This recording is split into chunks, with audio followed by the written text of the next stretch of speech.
All right. Oh, God, it makes such beautiful noises, the Instant Pot. I think that's why people love it so much. It just makes the cheerfulest, like, Hello Kitty noises you've ever heard. Once again, I'm back with two of my favorite things, pork ribs and pressure cooking.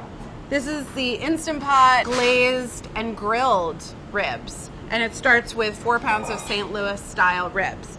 St. Louis style ribs have like what I think is the ideal proportion of fatty and meaty. So before I cook these, actually before I even season these, taking some paper towel, and I just want to pat any surface moisture off of them, and that's going to help the rub adhere. When I was working on the dry rub for these ribs, I was kind of inspired by like a Chinese like hot mustard. You know the hot mustard that you get at the Chinese restaurant that you can dip your lacquered ribs into? So that was in the back of my head. In no way was I trying to recreate that exact thing, but it did make me want to use Chinese hot mustard as one of the dry spices.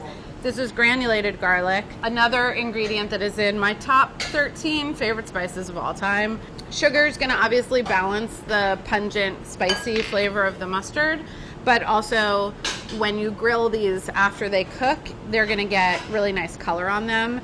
If it seems like you have too much dry rub, you don't. You just need to pack it on, both sides. And now I'm flipping them over and getting that spice rub all over. So as these sit, they're going to absorb this flavor. Dry spice is on. My hands are now clean. I'm just putting a sheet of parchment paper over them. It's okay if it's touching. This is going to go in the fridge minimum for an hour, maximum 2 days, and the longer they sit, the better they get. Thank you. Thank you. Ribs flying in. My weekend was so great that I just decided to wear the same outfit the whole time. Same. Why distract yourself with something as trivial as changing an outfit for the weekend? The Instant Pot is doing in 9 minutes what it would take an oven environment in a low and slow, like 3 hours. It's going to take what is a pretty tough cut with a lot of interconnective tissue and collagen and turn it into something that is just like rip right off the bone tender. So that is an amazing thing. This is mirin.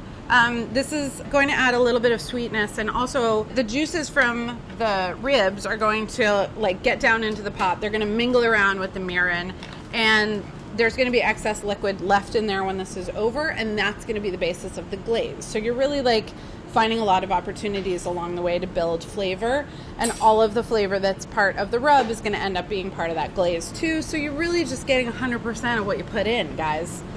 I like the idea of standing the ribs up while they're cooking rather than stacking them on top of each other, because this way I feel like the heat and the steam is getting all around all of them, as opposed to if they were laying on top of each other. I feel like the guys in the middle would just be sandwiched in there and maybe not getting full exposure. All right, so they're stood up now.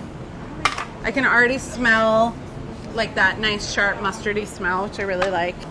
So first thing, seal the lid. And I want this to go for 9 minutes on high pressure, normal high. Okay, so the ribs finished cooking about 10 minutes ago, and I let them do natural release, which is just where you like really find a nice spot in nature and just doing a lot of exhaling and relaxing. So there's a lot of residual heat in there during that 10 minutes. Things are still very intense and very hot. There's a good amount of carryover cooking happening during that 10 minutes. It's not like everything just stops. And now we can just open up. It's still going to be quite hot in there.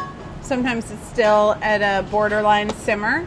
And I'll be honest with you, at this stage, the ribs look like hell. It's just gray steamed meat that was seasoned, okay?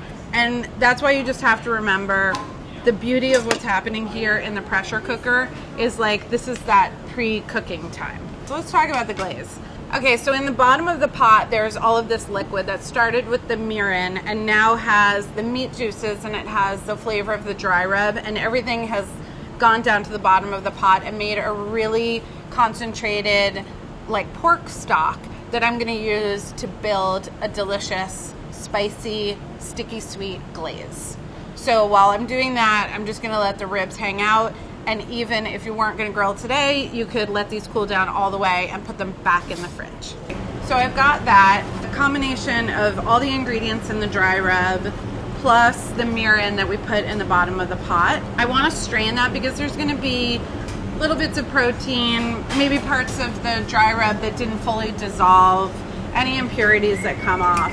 And then if you did this in advance, you could chill it and it would be really easy to remove any fat from the top, but I'm just kind of casually and imperfectly skimming that off.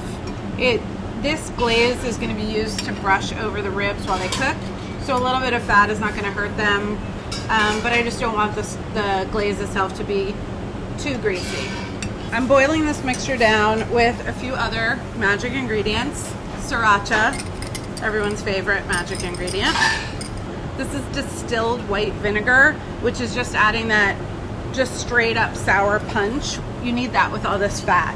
This is fish sauce. You can totally put soy sauce in as a replacement. That will also add like some deep umami flavor. It's also salty, so that's a good 1-for-1. Just a little bit more sugar, and that's gonna help it get to that glaze consistency, and it's gonna help bring on color. And then this is a pretty good amount of ginger that's cut into fat slices. And I want this to come down until it's reduced by about halfway, so you can keep an eye on the edge of the pan where the original liquid level was. This is looking just about perfect. The bigger bubbles are indicating to me that we're closer to that caramel stage. I'm gonna strain this just to get out the solid pieces of the ginger and any other pieces of like coagulated protein that might have come up from the meat juices that were in here. So yeah, meat juices, coagulated proteins, we're gonna leave those behind. All right, the grill is set up for medium-high direct heat. I don't need a cold zone. I'm just gonna get these very hot, turning them a couple of times and getting the glaze going. Before we put the glaze on though, I want to brush these with a little bit of oil on both sides.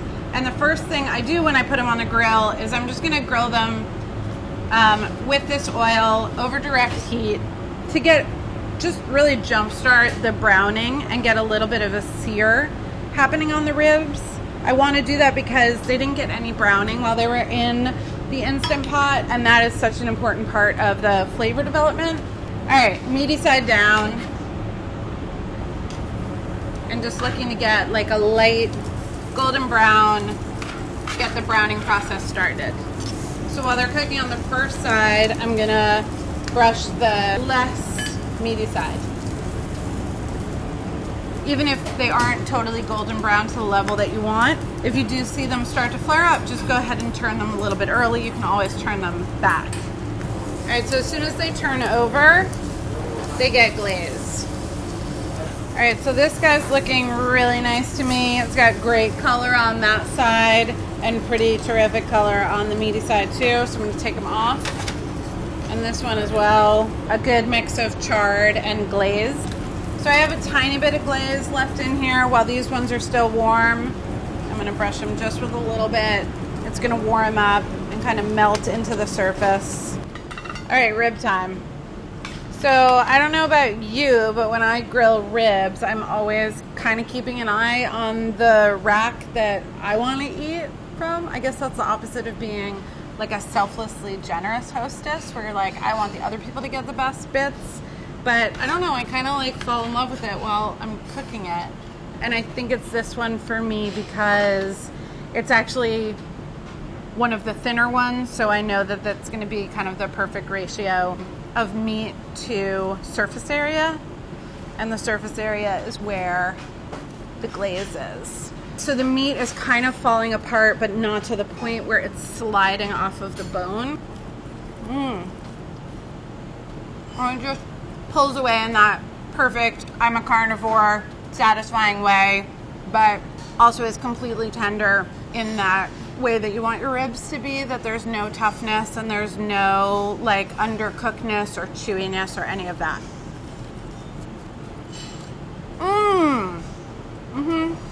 I'm just gonna finish eating this one. This is also a thing you have to do to check. I'm checking to make sure they're good. Because maybe it is a selfless act, the eating of the rib in the kitchen before you serve them, because I have to make sure they're not poisonous. Definitely not poisonous. Chewy, tender, glazy, sticky, spicy, sour, and just sweet enough.